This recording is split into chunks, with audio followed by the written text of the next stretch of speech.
Morgan, can you stop the music?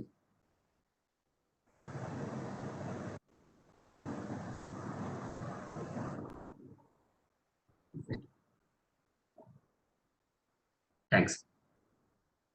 Good evening, everyone, and welcome to today's webinar, Narrowing Distance Learning through Morgan Claypool eBooks Collection. My name is Vinod, and I manage the IEEE Sales and Marketing team at EBSCO.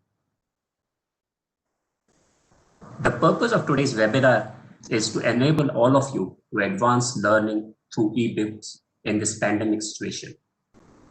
The session aims to provide insights on distance learning through ebooks, which helps to enhance and transform engineering education with changing times. Before we start, I have a few housekeeping items to cover about this presentation and the webinar platform. First, today's webinar will be available on demand after the live session ends and is being recorded. By default, all attendees are muted. We would share feedback for all the attendees later today for feedback and comments after the event. The certificates will be automatically to those attendees who complete the feedback form. Next, we would love to hear from you during today's presentation. If you have any question for our speaker, please feel free to send it through the Q&A box at the bottom of your WebEx screen. We will be answering questions during the session. In case we don't get to your question during today's webinar, we will be sure to follow up with all of you afterwards. Now, I'm pleased to introduce today's speaker, Joel Claypool, Vice President and Publisher at Morgan Claypool Publishers. He has been kind enough to wake up at 5 in the morning his time to be with us today. Joel has been in book publishing for more than 30 years, most recently with academic press Elsevier Science. Joel's career includes founding, development, acquisition, and publication of highly successful CRC Press Engineering Handbook and book program. He co-founded Morgan Claypool in 2002. So without any further ado, I would like to kick things off by welcoming our speaker today. Joel, over to you. Joel, you have to unmute yourself. Yeah. Does that work?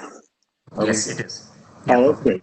Thank you very much, and thanks for the patience with me doing the new technology. And can you see my my beautiful face? Yes, we can. Oh, that's unfortunate for you, I guess. But I appreciate everyone being here. I think I need to flip to my slides. I'm new to WebEx, but thank you all for spending your late afternoon with me. I'm going to turn over to my presentation now. And please interrupt if anyone can't hear or understand what I'm saying. One of the things about what we're doing goes all the way back. Joel, you may have to share your slides once again. Sorry.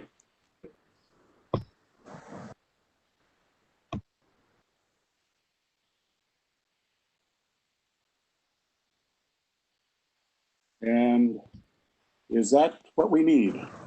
Yes. Yes, perfect. Thanks. All right, very good. Thank you. As the notes said, I have a long history in publishing, both in books and in journals. But I have to say that although I'm over 30 years, I just passed 40 years in publishing. But the whole time, like many of you, particularly the library community, I am a book person at heart, down to my very soul. And most of my career has been spent on developing and getting authors to write books.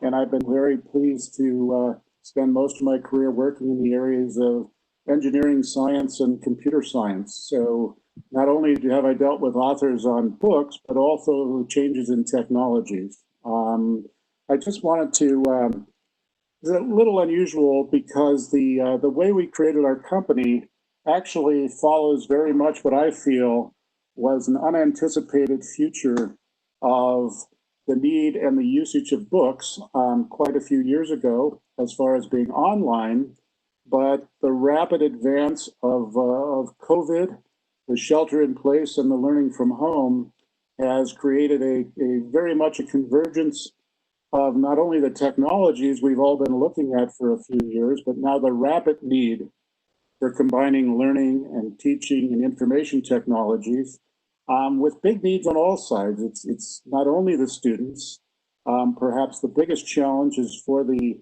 teachers and on the end of creating what is needed, but also on the information technologists, the librarians, the providers. And with only 3 or 4 months of learning how to do this, we've got a long way to go. But we think we've developed over the years something that will become an integral part of it, not just from us, but from the entire community. And I think it may change and shape the way that the library becomes even more of the hub for the future, not just university libraries, but integrated libraries throughout entire systems and countries in the world. But the library becomes a method and conduit for getting information in. And I have to say, when I said I'm a book person, when we talk about technologies, information technologies, online, all of the aspects of electronic, in my mind, I still always think of a book as a multimedia platform, even if it's only in paper, carved in stone or whatever. A book to me is an audio presentation of an author's thinking. I always hear an author's voice. Maybe it's not the same as that author's voice, but I hear a voice trying to tell me something, to instruct me. Unlike a journal, which is there to verify research and re-verify data and advance learning, a book is a tool for teaching. So I think we're already a long way there on multimedia, simply through the fact of someone wants to tell you a story or teach you how to do something. So I think a book plays an integral tool in the need for the future. And certainly, I'm going to tell you about we developed as our online platform in order to build electronic books, but in a fashion that works very well with this. So bear with me here. I'm going to try to zoom. So I always think of, as I said, the librarian being the community. One of the interesting things about what I'm talking about today is, and most people here are involved directly, engineering and computer science has specific needs, but it is pretty much the largest central community of any profession and students in the world, mostly because of engineering is an accredited profession.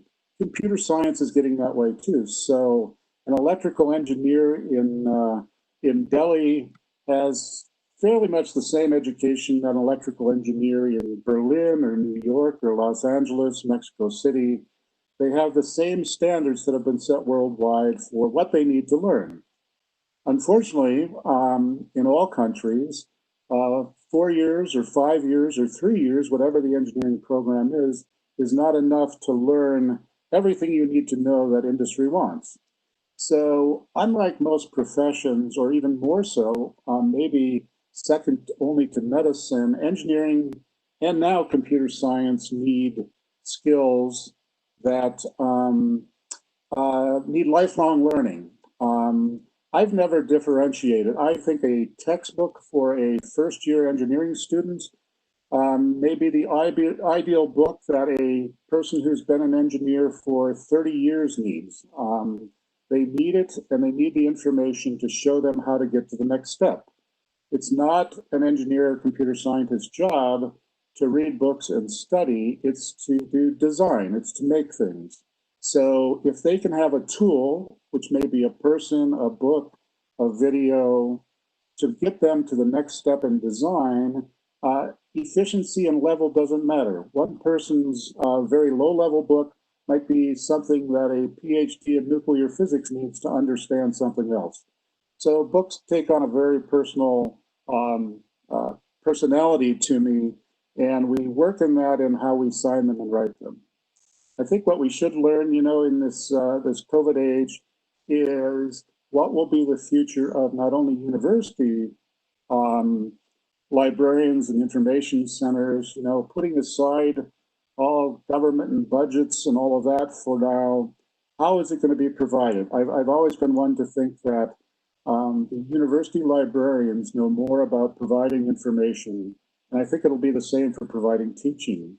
I'm not going to knock my colleagues in the publishing industry, but I think a lot of it's going to come from the librarians and from the digital library publishers, and not so much from the textbook publishers until something's figured out on new and cheaper and per unit cost going down for publishing for students. So, and one of the ways I think will happen is I think the public universities, and somehow the private universities also need to serve the community in the future.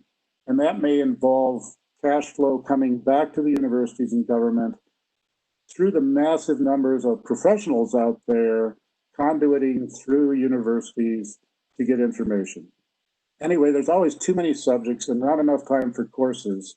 So a great thing that we're learning through the COVID age is, as the note said, today's session is recorded. This session is not as important as getting a class, but when you can do it live, you can do recorded, you can take more courses or less, depending on what you need as a student. There's always ways to catch up. So finally, I think we have the pathway for books and videos and online teaching to really expand, but it's a growing process. In the long run, it is no different than a 50-year-old engineer working at a firm. I think is going to benefit greatly for that. And I hope that we as publishers and you as information librarians and professionals can also serve the greater community, and in turn that they contribute and provide and encourage their government to provide funds as well. Anyway, the whole thing is I've always been a proponent that books, journals, everything has a very high cost per unit. And we'll talk about the worldwide kind of pricing, but it's still, in order to do this, everyone needs something different in their information needs when they expand beyond the normal classroom or for supplements and references. So we need to get that through high access for everyone. But they're big enough fields, and it's a lifelong learning, so it's not a definitive action. So I just want to talk a little bit, and this may seem a little off track, but what you're about to see is how we formed our company, because I actually wrote the business plan for this in 1992, which was about 5 or 6 years before anyone really had any online access with any capabilities, before the first big package came along for journals. But the whole idea was I was doing 3,000-page handbooks, and the handbooks were based on the idea that I could finally print 3,000 pages and publish it with 200 or 300 authors, and in the US prices have it less than $100, which was quite reasonable at the time. And the whole purpose was, if I want one bit of information, where did I find it? So we had these 5- and 10-page contributions, much like you all know of handbooks. Anyway, but at the same time, I was thinking, this can't be the future. We were looking at what was developing in delivery of journals online. I'd spent a lot of time at Elsevier, and my colleagues developed a lot of the tools, as well as IEEE, and at the same time, Academic Press were the leaders in digital delivery in the late 90s. But the whole idea is would librarians ever be able to purchase, or would the platform work for books, or would there be any money to make it happen? So anyway, so we were the first in about 2002 to develop a model specifically set for delivery online. And to do that, I felt, why should I ask my authors to write a 300-page book? They tended to write up 200 pages that they may not be the expert on. Why not do very book-specific, not chapters, but small books? They have a beginning, middle, and an end, so that they could finish them and move on, but make them available not only digitally, but so the authors could then update and change them pretty much at any time. looking to the future where we're at now, that they could also include audios and videos and links. So now all of a sudden, it was very difficult to get people to do videos and audios and link them in, even though we have the technology to do that. We have quite a few that have it. Now all of a sudden, professors and students want this very badly and they want it quickly. But as part of that, we are not a multimedia publisher necessarily. We saw the book as the central core of that. Where do you go when no one's not around? When there's no teacher to talk to, you can get stuff online, but the book is always there as a companion, but now we can link it to everything else. But it is, the book provides as I say, the practical and accessible information. But we can publish it quickly, even with review and all the aspects of that. Once an author's done and reviewed, we can get a book published in anywhere from 5 days to 15 days, but then the author can revise it in a month. Anyway, this is some of the advantages of the technology, but I just want to get your mind going on how this fits in with what we're doing. Because at least in the US, depending on where you're gearing up for your school year in the coming weeks, you're going to get a lot of questions, and professors are going to wonder, where can they take this? So we're not going to publish notes in that, but they can attach those. But we want it through the digital database, through the libraries, to take advantage of all of the metadata, all of the linking on crosslinks, everything else, so it's easy access. But the key principle of our model has always been no digital rights management to any extent, so that all students, all research get everything at all times when the university has access. In this case, through, as you know, IEEE Explore, and through our friends at EBSCO and IEEE. Please interrupt me if I'm not making, well, not if I'm not making sense, because that may be a given. But anyway, so just a few notes on these. I won't go through these in depth. So the whole thing is we publish our books as 75 to 150 pages mainly, very tutorial in nature. I told you about the quickness, but also we do things that may seem a little strange. We've always insisted that all of our books are available in print. Now, I mentioned we have all the metadata that takes advantage of the journal world with abstracts and keywords, so we get into the search engines. But also, a very little side note I always bring out is the reason more than anything we have them in print. One is they're accessible through pretty much every print vendor, the Amazons in the world. But the main thing is, if a book is in print, it gets into the wide range of search engines for, say, Amazon or Google. If you type in, even a Nobel Prize winner, if you type in their name and they've written a book, it may show up before their Nobel Prize. Anyway, so we want these very findable, because typically at a university, they already have access or they're paid for, so it doesn't do anyone any good if they sit on an electronic shelf. So we want them findable, usable, and fixable and updatable. And as I said, the attachment software, all this stuff, we have the capabilities. We do some, but we have unlimited capabilities, as does everyone else. So we also see, I have to say, one of my important things in talking today, I wanted to talk to particularly university librarians from the standpoint of, I think that not only should the library, the librarians, and the information technologists be core to this, I think those same people will actually be core to publishing in the future, to be the source where do authors go? What's the difference between putting out your notes and developing, short books? And it's not just us, it's for other companies as well. I think the conduit should be the librarian. You understand it better than anyone. I have these slides that go into far more depth on our company, but that's not really why I'm here. I don't want to make this just covering what we do. But I do have a lot of slides that cover some of the things we do, but it's more, for example, on what you might on what you might see we're doing. But we want to know how things can develop in the future, both for us and for other publishers, but also for your professors and students. Anyway, one of the advantages I always say, a nice thing about a short book is they get finished by authors. Oftentimes, half of the authors I've ever contracted in the 40 years, it's probably 2,000 to 3,000 books. More than half of them never get written because they try to do more than they should or more than they could. Anyway, so I'm just flipping these up. So we have now over 1,000 books, somewhere in the neighborhood of 1,050 books. We also did an agreement with the Institute of Physics. We did another 270.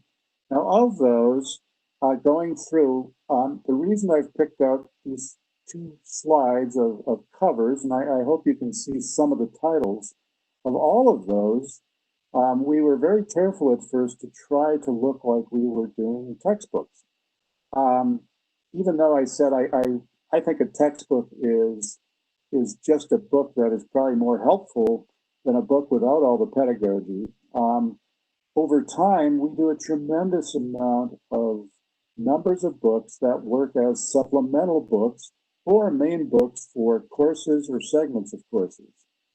As I said, the engineering community does not have time to add new courses. They haven't in 20 years. Unless they go to a 5 or 6 year degree, they always need more. So one of the way of doing it is within the accreditation system of engineering, whether it's subjects on ethics and design and behavior or imaging and communication, courses that didn't exist, they need to slide those into other courses.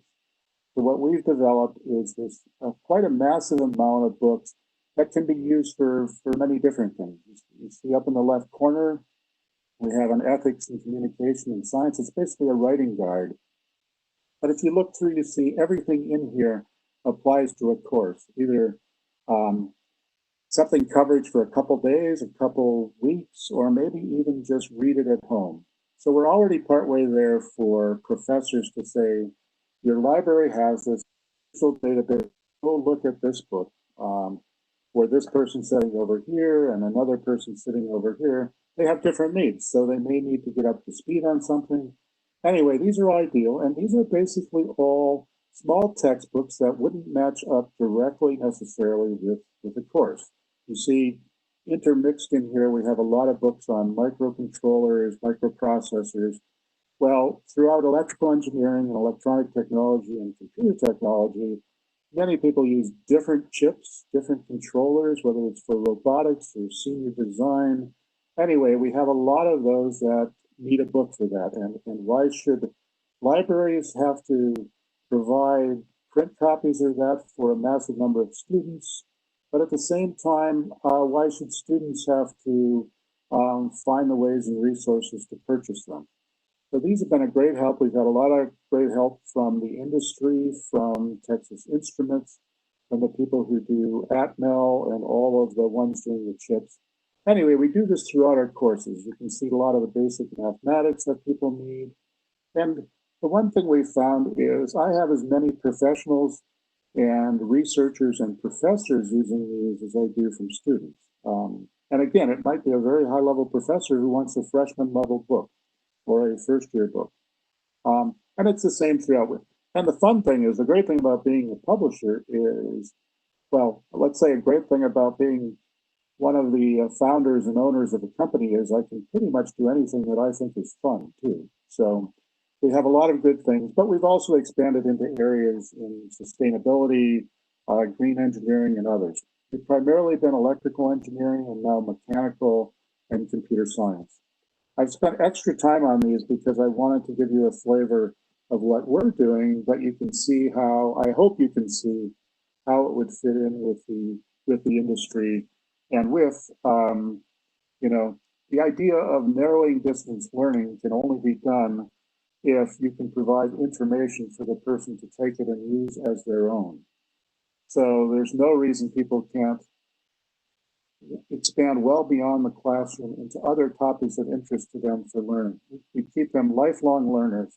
I would love to see the future where, whether it's graduates or alumni of your institution or local industry, give your university money or access or whatever you call it to have the ability to see these libraries as well, but having the professional help choose what's on them.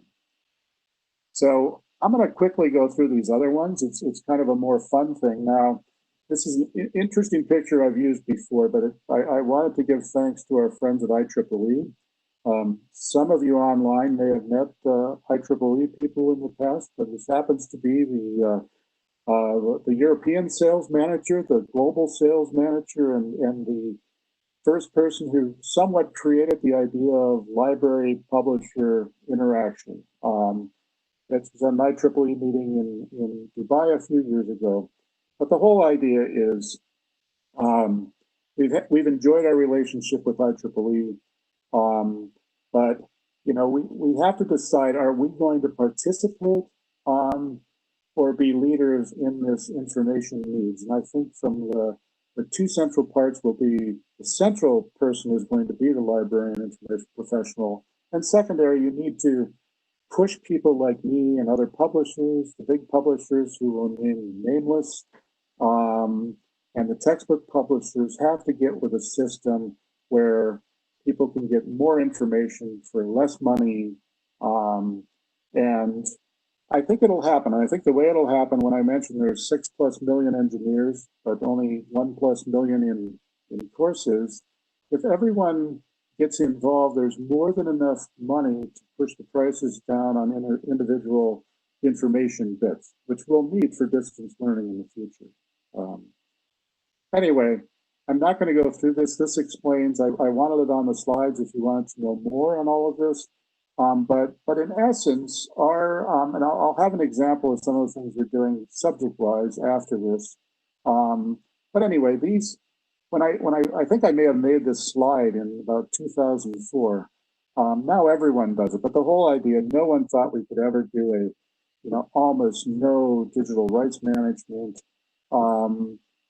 I have never in my 18 years, but 40 years, had concern or worry. To me, one of the greatest honors is if people want to steal my information. I know that's maybe the EBSCO, IEEE, and the librarians don't want to hear it, but I would have a bigger concern in having over digital rights management if no one could see what I'm publishing. To me, that's a very sad thing. An author takes part of his life, part of his body and mind, and puts it on paper for hundreds or thousands of hours, and then no one, first of all, ever reads it, but they can't even find it. So I have never had a problem with not having enough market because of low or no digital rights management. So it's necessary in the future, but it also is what will help keep availability and pricing down. Anyway, we publish by collections. We do 100, and the librarians can buy the collections or part collections. They're online and they're perpetual access, just like print books. Now all of this is quite common in the industry, but it's hard to remember that when we sat down to do this, it was like writing the rules for the first time. But we had so much help from librarians and advice. It was very much an active part of our company. As I said, this just goes through what we have now, but we're still, I say we, even though we're publishing lots of books, there aren't many small publishers anymore. There are maybe in India, but not necessarily the rest of the world. In the US and Europe, we're still a very small company, but there's no one between us and the giants. When I started in publishing as an editor in 1984, I started in 1980, there were probably 65 or 70 publishers in the English language doing engineering books. I'm not sure if I could even find more than 5 who do any number of books, probably in the US and the world as far as engineering goes. Now, that certainly doesn't count our fine friends publishing in India, but the volume of publishing has actually gone down. The mergers of the Pergamons and Elsevier's and Taylor Francis CRCs and all of that have really reduced the number of publishers. So there's an unlimited information waiting to be published out there as well. and it's going to explode in the next few months as professors have spent and researchers spent all this time developing courses and writing materials. They're going to start looking for an avenue also to make it broader, whether it's open access or anything else. They will want to get this material out, and I think we have, and others will have reasonable ways of creating them. You still need to do it as a book. It still needs to be refereed and shared and formatted and copy edited, which we do on all of our books. So anyway, it's kind of a fun thing to do, but I would love to see many other companies doing what we're doing, but it's been a restriction. It's very difficult for small companies to survive, but we need to see more of it. And even if it becomes a hyper model of what used to be reserved for university presses, moving more towards a university publishing that then can be shared with others, with some going public, some staying local. I think we have a great chance of all together creating a new publishing industry as well. So anyway, I'm going to put these up here for a second. These are just as obviously, and it shows with our work with IEEE, we very much followed in engineering, electrical engineering, the IEEE model. We're now doing a lot in mechanical engineering with ones that match up not only ASME, but the curriculum worldwide for mechanical engineering, and a lot of topics that are added in with sustainability and energy, now autonomous vehicles. But I just wanted to go through some of the other slides relatively quickly, and we might not make it through those, but that's what I wanted to get out. But I wanted to spend a little time talking about computer science as well, only as if we get past the textbooks and instructions on instructors and teachers for distance learning, we also, and everyone else, we still have a huge need for cutting edge materials that are not journals, but people want to know about the big things in life right now. If it wasn't for COVID and us talking about this, I'd probably be giving you my exciting talk, which may not be that exciting, on the rapid changes from particularly centering around artificial intelligence, machine learning, computer architecture, and the side topics that are going to dominate the world once we get back to it. The whole idea of 5G communications, but down the line, what happens when science and engineering and computer science truly converge in maybe 4 or 5 or 10 very short years when quantum takes over? The idea that we have almost unlimited potential for all of the above of the list here.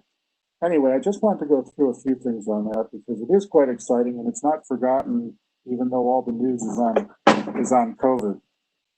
Anyway, these are very, emerging, fast-moving areas, but I wanted to show it as an example and just some of the things we do that try to catch up on these. So, of course, our computer science models itself and goes highly after the AI and machine learning and all these areas. So here's Joel? Yes, please. Hi, this is Dano. Could we take a question or two at this point in time? Sure. Yeah, because I've only got like 5 minutes more of talking on. Okay, so your wish. Should we take the questions, or should we probably take the questions after 5 minutes? Yeah, let me give me a couple more minutes because then I don't want to go through all the stuff. But just let me kind of quickly here on the notes. So anyway, I've got more pictures. It would seem, even though I live in the mountains in Colorado, I don't live in a desert.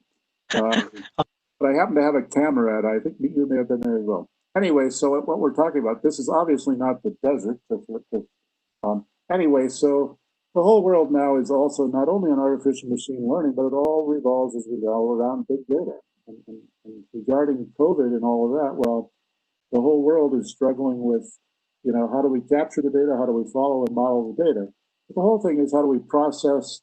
So everything's becoming data. I mean, in essence, this was something I clipped out 2 years ago, but this is the COVID storm, but it's also the data storm.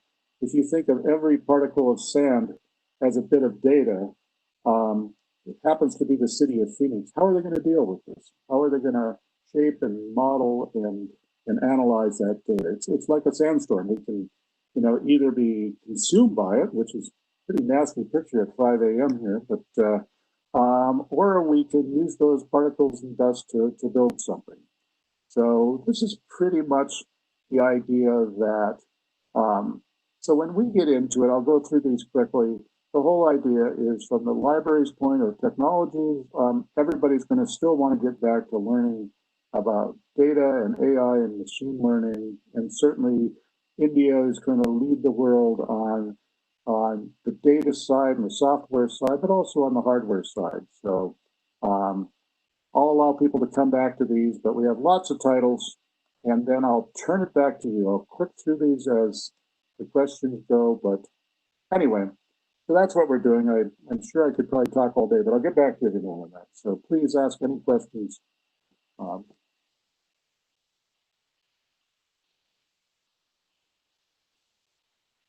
And that's, Thanks, Joel. that's what I've got. Joel, good to go with these questions? Yes, please. Okay, great. Thank you. Great presentation. One of the first question is, can MNC ebooks subscribe by per collection, or do we have to subscribe all collections at one go? Did you say do you have to subscribe to all collections? Yeah. So should we like subscribe like one collection at one go, or should we go for all the collections? What is subscription model? So probably now that we're up to 10 or 11, so it's actually a purchase model. We do have subscriptions, but not necessarily. So we go with the perpetual access purchase. But what we've also done, because we're now that many years out and over 1,000 books, so the purchase model will be for all collections, but we also have many subject collections available now on our website. So you can buy. So it's far better. We prefer to keep our costs down far enough at least and negotiate it through EBSCO and IEEE so you can get as much information as possible rather than a patron-driven access or something like that. So we do have smaller collections, but we want to make it in the best interest of getting as many collections or subject collections. And certainly always best then when through consortiums and purchases, it's much better. So, but I'll leave that up to the EBSCO IEEE. Thank you. Any idea on the kind of topics you're publishing in the area of mechanical engineering? Yes, it's actually, given that mechanical engineering is near and dear to the hearts of India, and actually I think the majority of professors around the world and authors are Indian. We're doing two things. We're re-going back to some of the traditional big textbooks and putting them modularizing in mechanics and all of those. So we want the basics still as a reference library. Since reference librarians don't get much money anymore for true references.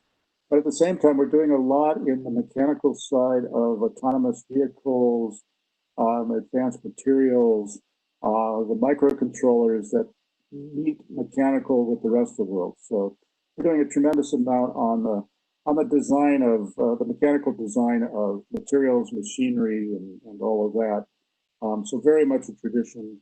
We hope to expand more into thermodynamics in those areas, but we feel the most important thing is the interaction between mechanical devices, electrical, and that convergent with information and 5G technologies in the future. So I hope that helps answer it. Yep. Danu, if I can add to the previous question. Yes, please. Okay. So in India specifically, what we've done is that we have introduced, highly special offers for Morgan and Claypool collection, depending on the tier of institutions you are. So you can get the entire collection at a highly discounted price, depending on the tier of institutions you are. In addition to those institutions wanting specific titles, so for example, some institutions just want titles related to mechanical engineering, autonomous vehicles, and all that, you can also pick and choose those titles, and we can create an offer around that. Oh, that's so great. And in addition to that, There are many institutions who are focusing specifically on artificial intelligence. So we have created a special artificial intelligence package for Indian customers as well. Again, this is a highly discounted package at all tiers, and you can take advantage of that as well. So very exciting offerings from Morgan and Claypool, and very exciting pricing available to institutions in India.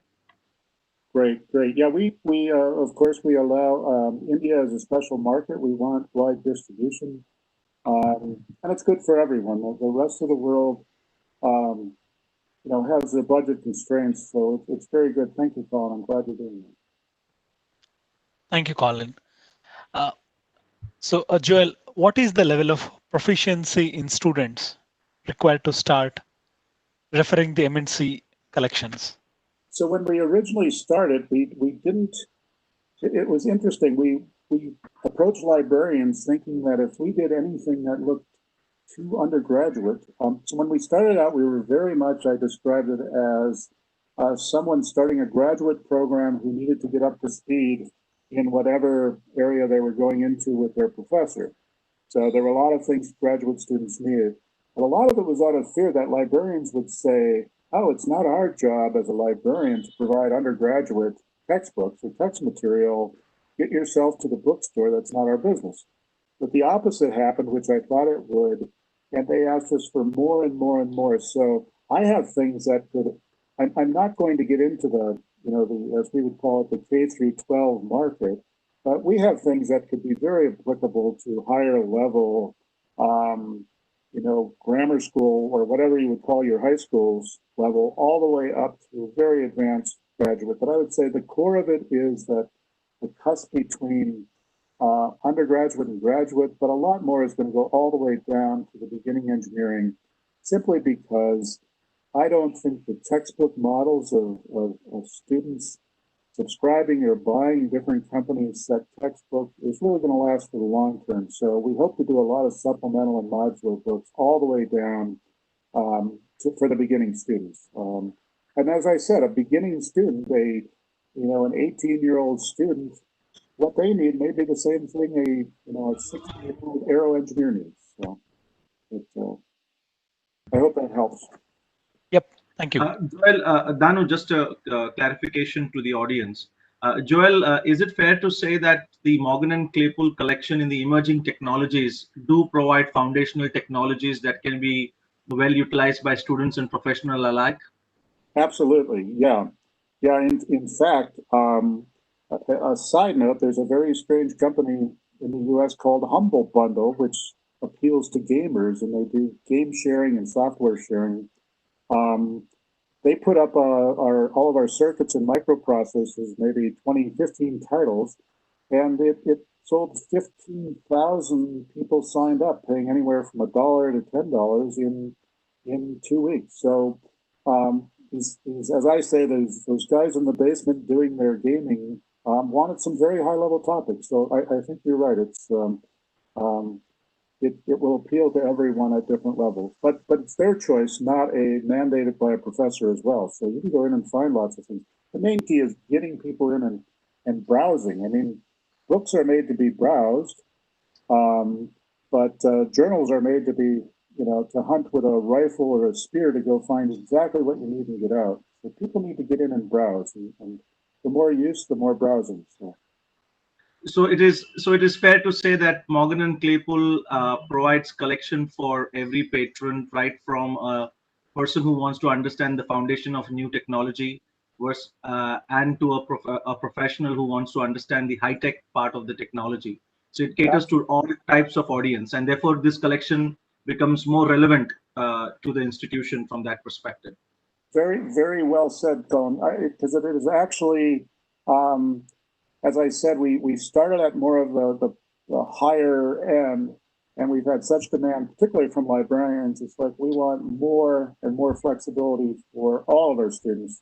So we're providing that. We're soliciting authors to do many that you saw on the screen. So, but it'll still be the high level stuff that you really need to cutting edge. So. Thanks, Joel and Colin. Joel, there are almost like 500 people have joined today, and few of our attendees are interested to know if they have an ebook, how they should actually approach MNC to get their ebook published. I think I hope it's still on there. I had planned to include my email address on there.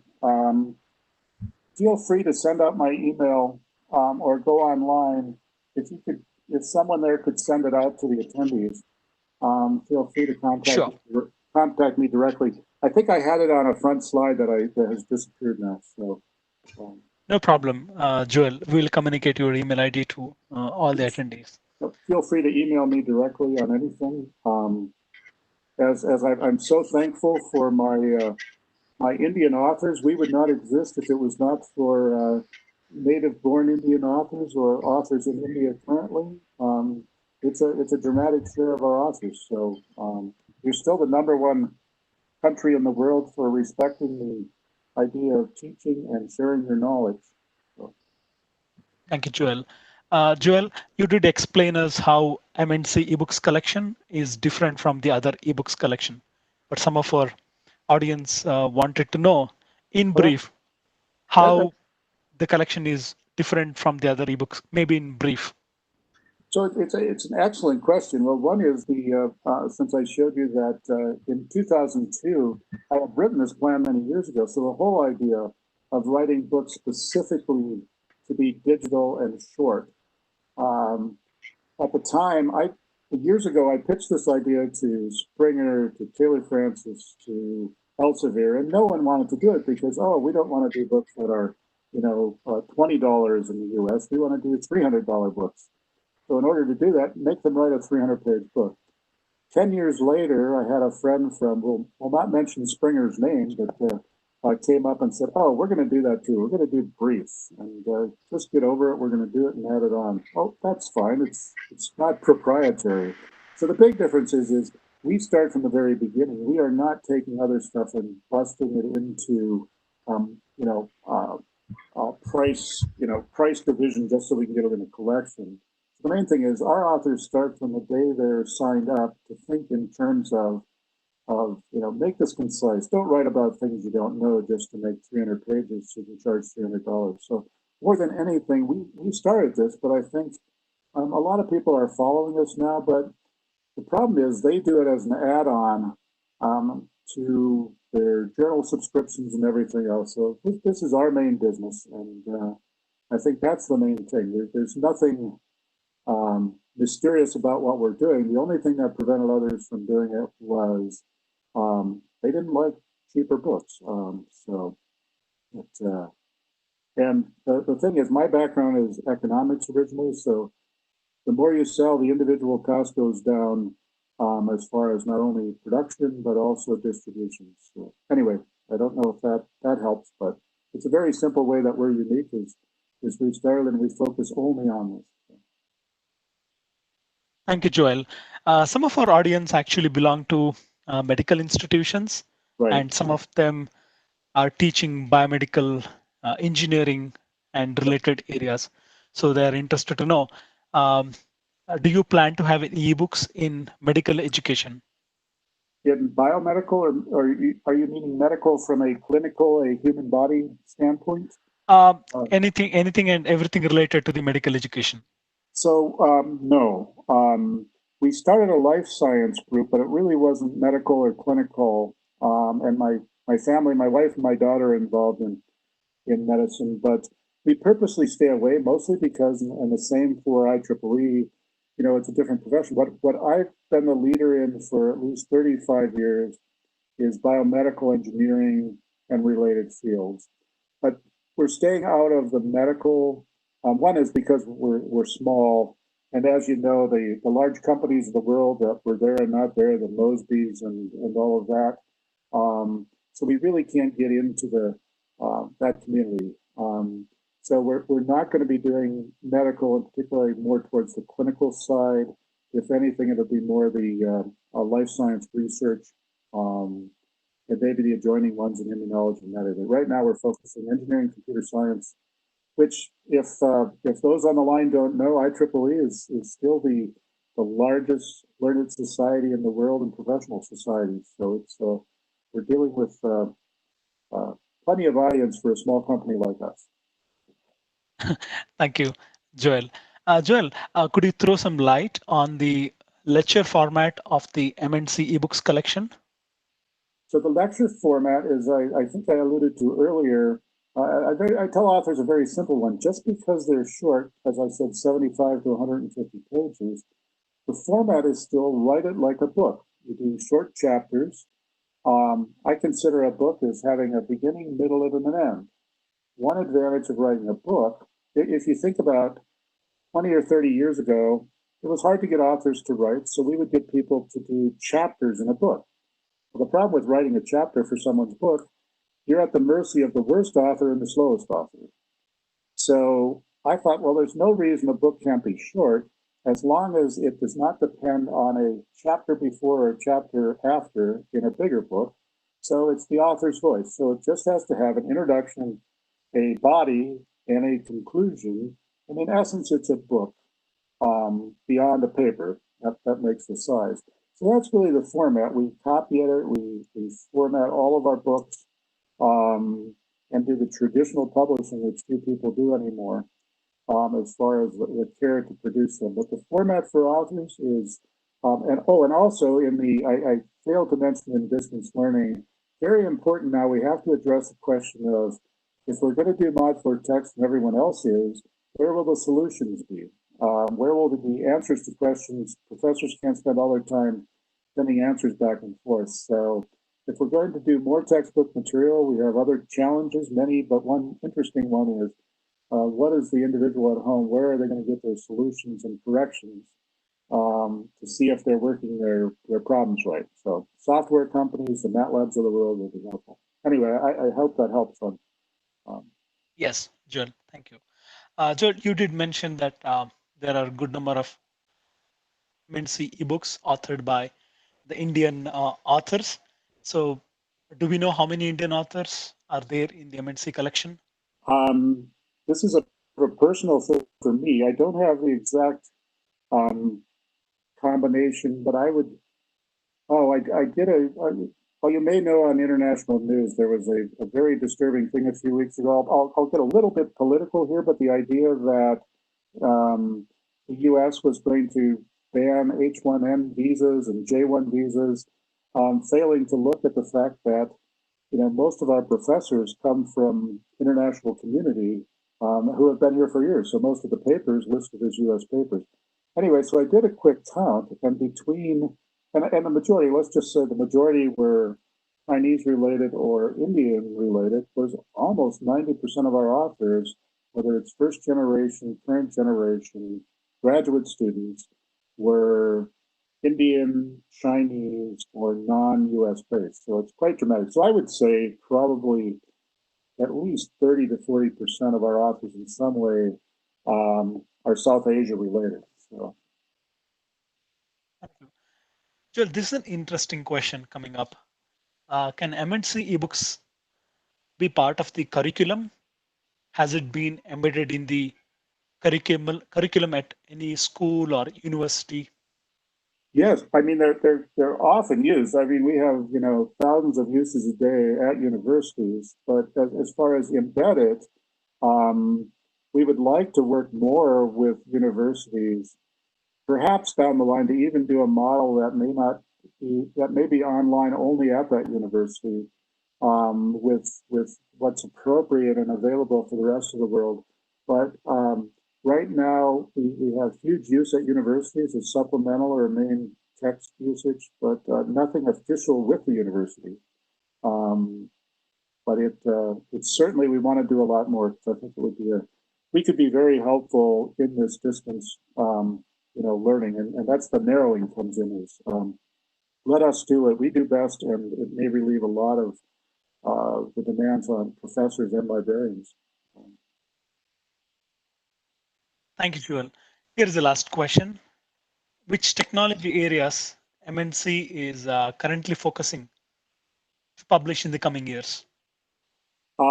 So two ways. Certainly what I had talked about, all of the AI And computer architecture and all of that is fundamental to all the changes in the world. And that's coming from Mike Morgan, my partner, and his group in computer science. From my side, my concentration is two things. One is I don't want to in any way forget the fundamentals. You know, those giant textbooks we've had in the past that I've published some of them back in the 80s in mechanical engineering and other areas, they've simply gotten too big and expensive. So we also want to have a whole reference library of the fundamentals in mathematics and materials and all these areas so people can get what they need. But for my areas, we're going to greatly expand in electrical engineering, those things related to certainly communications, biomedical engineering, and all of the things having to do with autonomous vehicles and the mechanics of.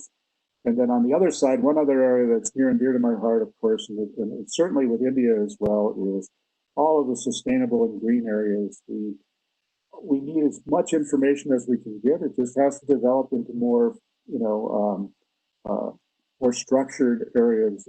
I find a lot of things in sustainability, they're just more like notes and individual things. So anything in sustainability, my personal care for the rest of my life is going to be in water and food related things. So, anyway, so sustainability, but then in the computer side, AI, 5G, and machine learning, artificial intelligence. So. Thank you so much, Joel. I hand it to Vinod Kao from EBSCO Information Services now. Thank you very much.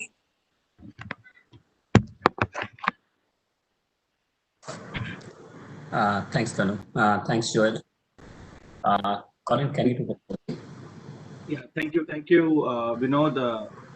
Before I do the wrap up, quick announcement.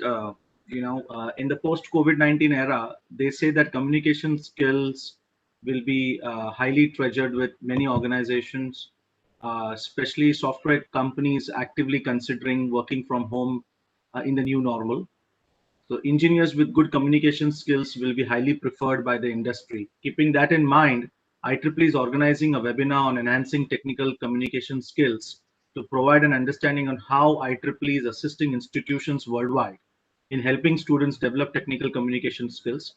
This webinar is planned for 28th of July at the same time, 4:30 p.m. Request you to attend, as also share the invite with the relevant faculties in your institutions when received. With that, I just want to start by thanking Joel for this wonderful presentation and taking time out so early in the day to address the Indian academic community. We really appreciate your support. I really enjoyed it. Thank you all the attendees of this webinar. We hope you enjoyed the presentation and found it valuable. Several IITs, IIITs, and BITs have access to this collection, and we've been getting a lot of good feedback. And we hope that after this presentation, you all will also actively consider this in the coming future. Feedback forms will be sent to all attendees. Information on the forms will be used to generate the certificate for attendees.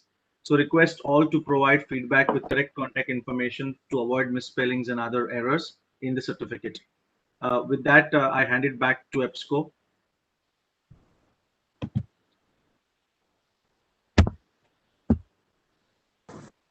Thanks, Colin.